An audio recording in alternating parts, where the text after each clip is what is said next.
ESPN did a deal where they let area scouts pick the top 10 of the draft. And there was an AFC South area scout that had the Saints pick. And he went with Jermod McCoy, corner out of Tennessee. Was Mansour already taken? He was not.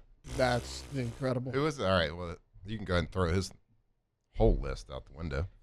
Only reason I bring it up, the only reason I bring this up, there's not many things the Saints can do wrong at pick number 8. I truly believe that.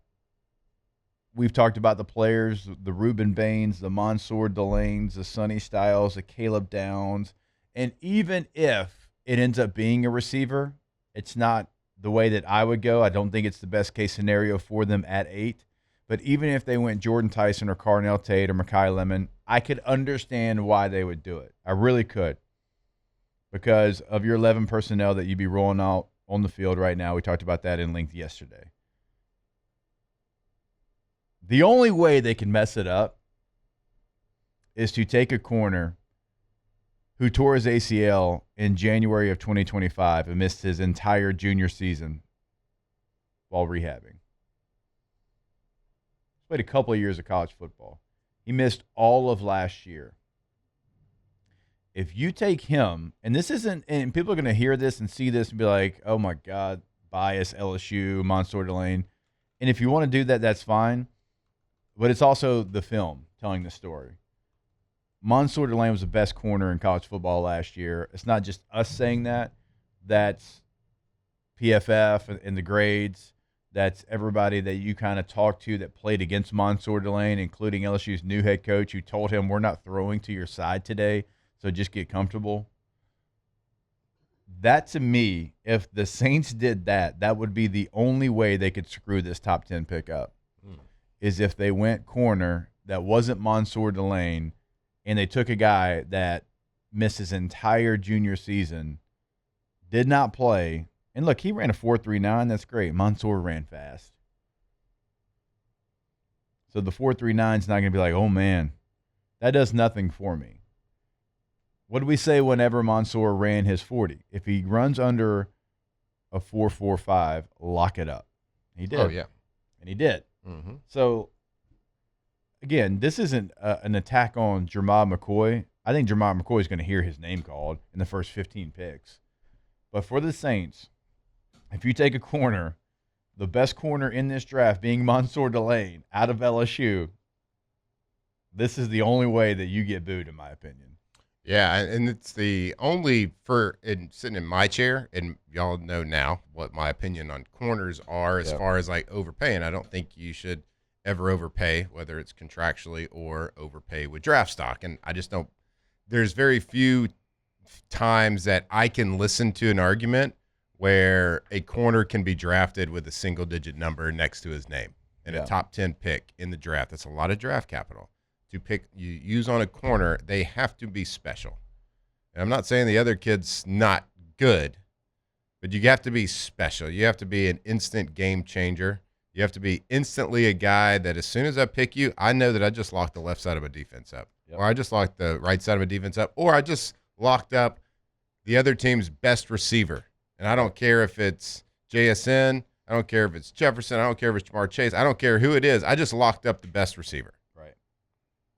That has to be the type of pick you make. If you're using it with a top 10 pick in the first round of a draft, if you're using on a corner, you have to answer those questions as soon as you make that pick. I agree. Now, after that, once you get to like after 10, then it becomes a different story. But a top 10 is an overpayment of a corner unless you get those questions answered. And Mansour is the only one that I believe has the opportunity to check those boxes in this draft. And this pick was also made with Rueben Bain Jr. and Caleb Downs still on the board.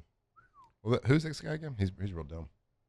It's Mel Tucker. Yeah. Mel Tucker. Well, we still haven't heard from Mel Tucker on his mock draft.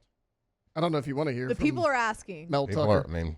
He has no clue that people in Louisiana right now really need to know his mock draft. Not to be confused with Mel Gibson. Well, let's not even plant that seed in my head.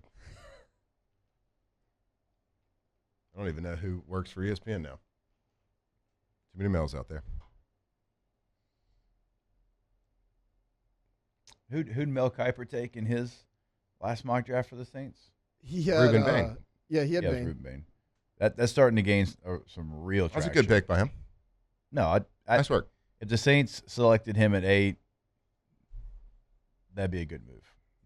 Nobody would be upset by that. It's interesting how you say that. It's because the way this draft is played out in the position of the 8th pick is they are really in a can't lose situation. Now, of course, you can lose by doing something dumb. You can lose. But, like, there's just going to be so many high-quality players. Now, once you get past 10 or 15 in this year's draft, then it becomes like, I don't really know how the pick is. 15 through 32, you're going to have to do your due diligence, to say the least, to make sure you get a good player. Like, no question. To that, that's a good player. I should have, like, to get a immediate impact starting, no questions asked player. How many guys do you think have first-round grades? Well, no, we talked about that the other day, but like 13 or 14. 13 or 14. So about 13 or 14 guys out of this year's draft would probably be guaranteed to go in the first round next year. Yeah. Right. Maybe there's more, but like as we sit right now, there's only 13 or 14 with a first round grade. Right. Now, there's a ton of second, third round talent. Oh, yeah. There's 100 guys probably with a second, third round grade. That's where the depth of this draft is. Yeah. Second, third round. I mean, people are going to eat. Yeah. In the second and third round, they're going to hit some really good players. Yep. But there's going to be a lot of misses too. Yeah. And what we're saying is 13 or 14 guys that are graded to be able to go into a franchise and make an immediate positive impact. So it's just it is what it is. That's just the way the cookie crumbles this year.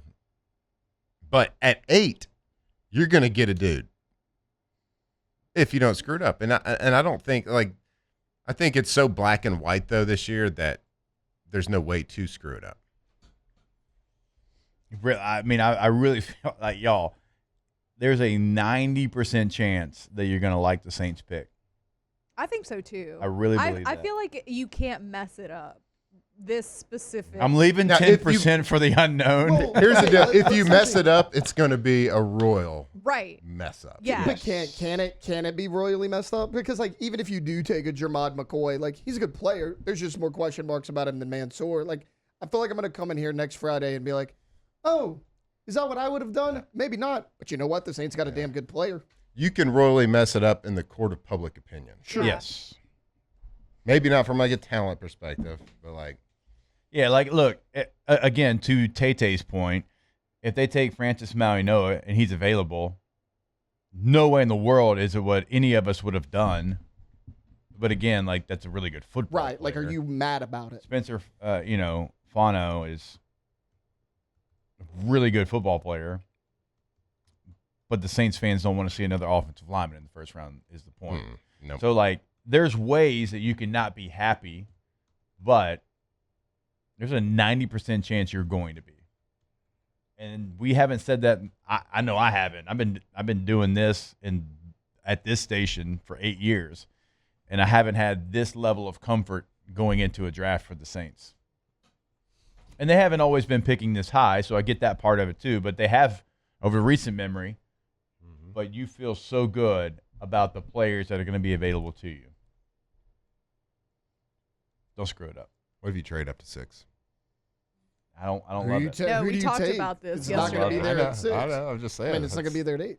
Stop with your trade up. I want to trade down. You know Oh, that. yeah. Y'all know that. trade down. You are the guy that traded with himself in the mock draft. Oh yeah, I So- love a trade. I mean, the loves the Cardinals trade. GM at 3 trades back as much as anybody. Yeah. As much as anybody. So if one of these teams, to Matt's point, if one of these teams loves a player at 3, they'll do it. and you're only going to see someone trying to make a move in the top 8 picks, Yeah. probably. Yeah. Maybe 9 if Ruben falls past 8. Yeah, right. Um, Cowboys might move up. yeah, like they might move up. Like you might see that move. Yeah.